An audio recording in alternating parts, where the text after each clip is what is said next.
Today we're going to talk about the science and process of sous vide cooking. Sous vide is French for under vacuum, or placing foods under vacuum for meal preparations. Placing food under a vacuum changes the way food behaves as it's being cooked. This leads to innovations and new dishes. This technology has now become cheap enough to be able to use at home, and hopefully by the end of the speech you'll be well versed enough to be able to use this yourselves. Fancy, I know. So according to the article, The Science of Sous Vide Technology, vacuum sealing foods really took off in the 1940s with boil and bag meals and for food preservation. Now modern sous vide technology started in the 1970s in France, but mostly for commercial applications such as airlines and hotels. Modern movements such as molecular gastronomy or hot cuisine revived interest in vacuum sealing and immersion circulator technologies, hitting a peak in the early 2000s.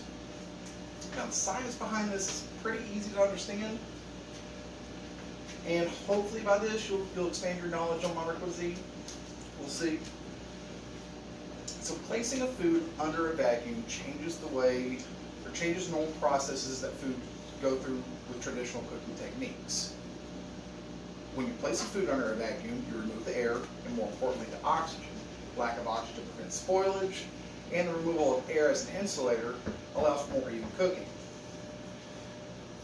When combined with the immersion circulator, a device that keeps water at a constant temperature, precision cooking can occur. Water is kept within 1 degree of the target temperature, and according to the chemistry of cooking, this leads to two desired effects. One, food is evenly cooked and there's a large margin of error for cooking times. And two, the water is kept from interacting with the food, preventing it from stripping the flavor.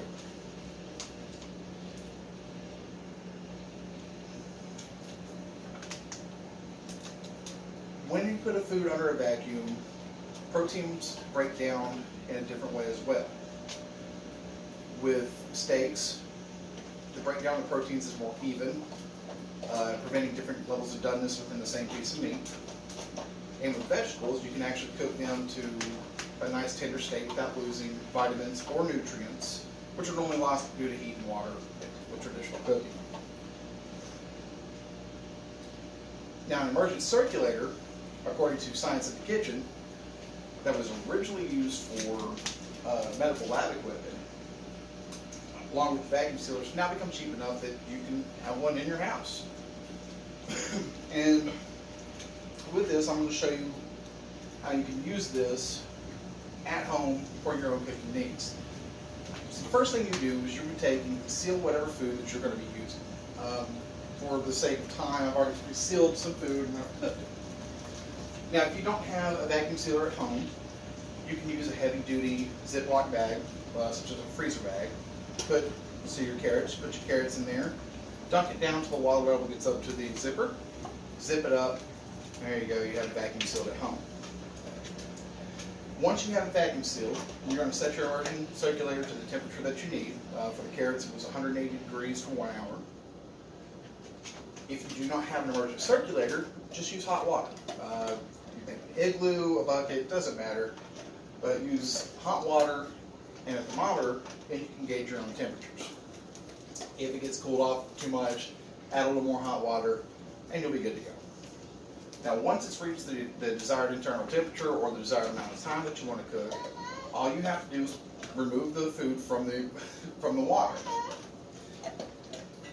And I'll show you one of the effects of this. Now, we talked about food being a little more tender and a little more evenly cooked. As you can see with this honey glazed carrot has been cooked all the way through, both on the fat end and in the middle, to a nice even consistency all the way through.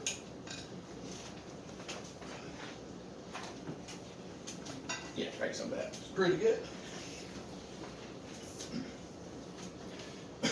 So sous vide expands the possibilities that you have for cooking at home. It is now cheap and easy enough to do it yourselves. Meat is juicier, vegetables more tender, and hopefully you're well versed enough now that you can start your very own sous vide adventure. Thank you very much.